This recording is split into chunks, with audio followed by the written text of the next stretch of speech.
So on this segment, I want to go over how to install a Matthews integrated QAD rest. First step you're going to do is you're going to line up the rest with the pre-made mark. I'll kind of show you here.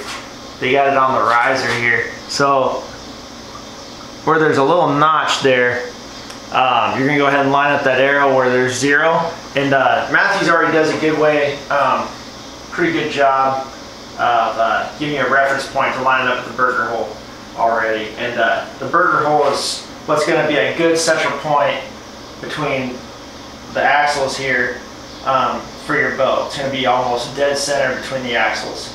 So I went ahead and already attached it here on the dovetail. And what you're gonna find on these integrated rests is there's a small clamp on the inside that you don't want to over tighten. That's going to allow the micro adjustments, and then you got the bigger attachment, the bigger screw here to kind of lock things in place. So I went ahead and lined it up that hole there. You can see it's plenty above there. You just want to make sure it's not going to be slamming that riser. That's going to create more noise, and it's just not going to be correct. So from here, I'm going to go ahead and knock an arrow. And just make sure left and right is good as well. So I'm going to go ahead, what I'm going to do, it'd be hard to see this here, but I'm actually going to set the cam on my toe, or on my shoe here, and actually line the cam up with the arrow and see if it's running straight out. So what I'm looking for, when I'm looking directly down, line the cam up with the arrow.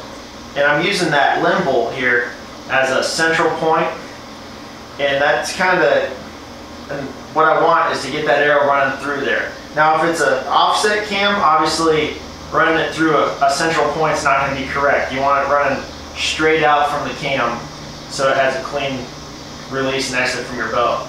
So that's what I'm going to do here, and it looks like it is headed a little off to the left. So what I'm going to do here is I'm going to loosen that here.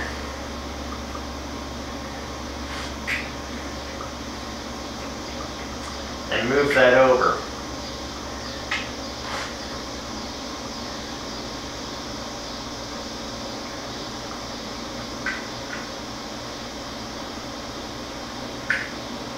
Gotta make sure you pick the right tool. I suck at picking the right Allen wrench first. It's not going to take much because it's micro adjust. You want to loosen it right on there. I guess I should do it facing the camera.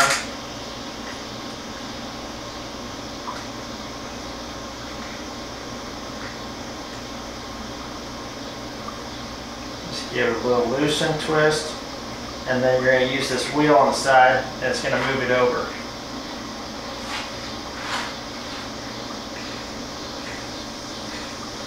And then what I'm going to do is I'm just going to keep putting it on my foot, looking down the cam, lining it up until it's straight out from that cam. You can also take some measurements. They also say if you put it at 0 here, that is correct as well. It is, and I've tested that. It is true. So, so I'm going to look at that and make sure it's running straight out here.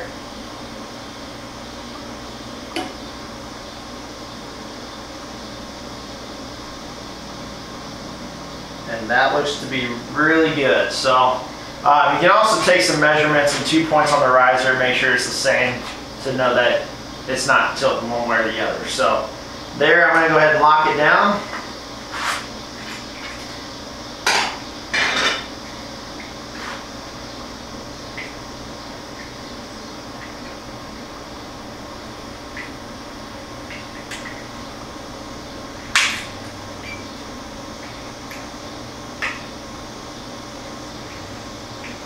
And the placement of this rest is done.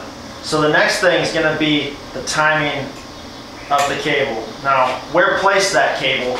A good spot, rule of thumb, is at the base of the handle there. You don't want it too high, too low.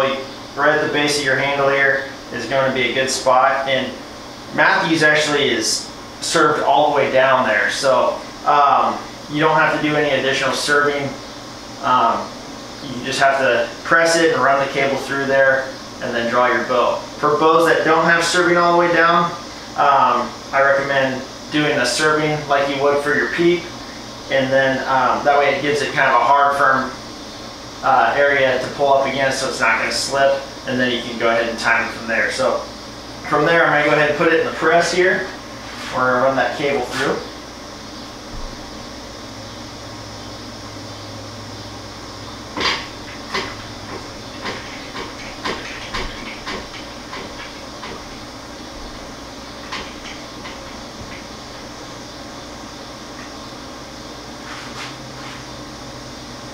Make sure that that bow is in these little limb cradles there, deals on the side. Your bow will not slip or go anywhere. So I'm going to go ahead and just wiggle the string until there's a little bit of tension to where I can split the cable here.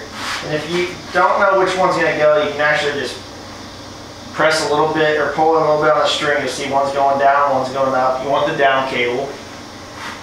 So I'm going to go split these strings and strands evenly.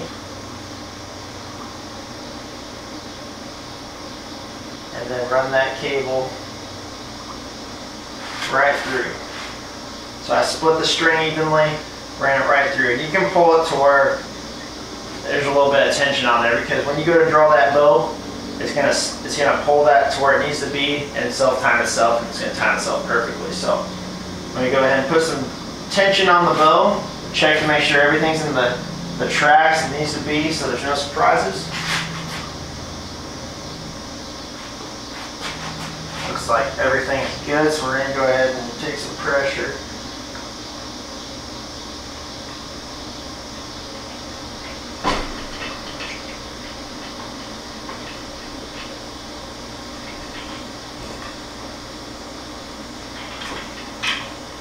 Alright, so now you're most of the way done. So the next thing I'm going to do is you can put it on a draw board. You can go ahead and proceed to put a D-loop on here and then just draw the bow with an arrow in it. Or you can just, time it another way. And like I put it on a scale, time it that way. I feel comfortable doing that. And then once you draw your bow, it's going to pull that cable through there to where it's going to be. So the last about, I'd say, ½ inch of your draw cycle, you're going to see that your launcher's up, and then when you get to the about ½ inch before the draw stops to touch the cable, you're going to see your launcher engage. You can see how there's a little bit of play there. It's going to engage. That's telling you that it's ready to go. So when you fire, it's going to bypass it and allow it to fall out of the way, so your arrow has no contact.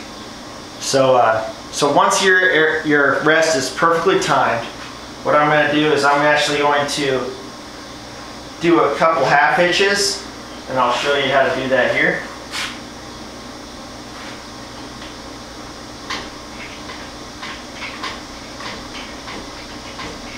Or if you're raised with two sisters like I was, it's the friendship bracelet knot.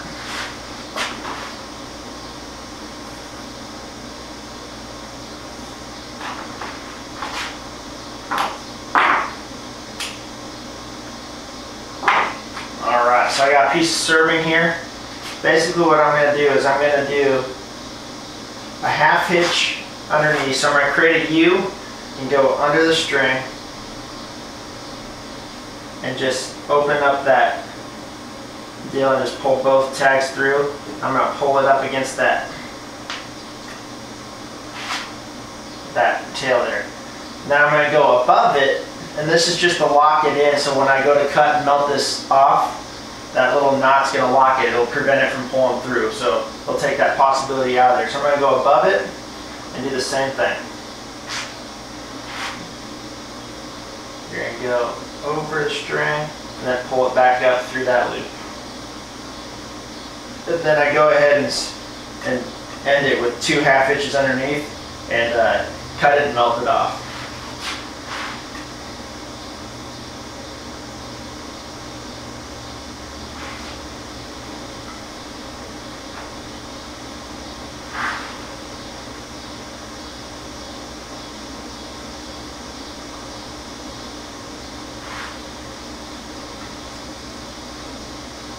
tugging the string there. So I'm going to go ahead and take this out.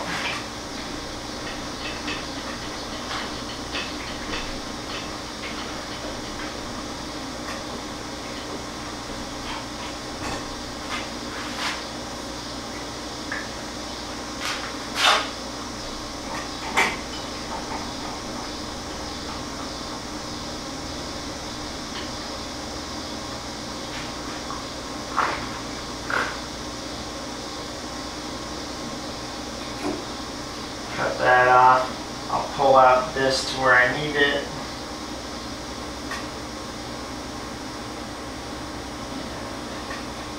Cut that off as well.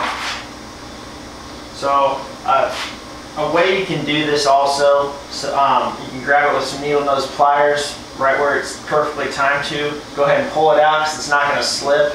And you're also getting it away from that cable so you don't have any threat of cutting the strands of your cable there. And you can also, since it's metal, cut right along that, flare it out, and melt it. And I'll show you how I melt it off here. And I like to get it out and put the bow sideways because heat goes up, you don't want to melt your strings. So I'm going to start with the serving I just did. I'm going to go ahead and just singe that down until it gets a little, and then just melt that there. So, and then for the pull cord, you're going to flare it out, just make it as unpretty as you can. Just flare it out to where you get it nice and wide like that. And what you're going to do is just let the heat curl it in. So I'm going to go ahead and apply it. It's okay if it catches fire, but I blow it out immediately. Just let the heat kind of curl it until you get a big knob on the end. And I usually just tap it a little bit. You don't want to press down, just widen it out. It's not bearing any weight. And then just round it up with some heat, let it cool. And then once you let that cool for a second, that'll be ready to pull down to your serving. So you're just going to pull that right down to there, and it's not going to serve or go anywhere. So that's set. Rest is timed, ready to go. So the next thing you do is put this in the press and tie your D-loop at a perfect 90-degree angle. So we're going to go ahead and do that, and that'll be the next video. So thanks for watching.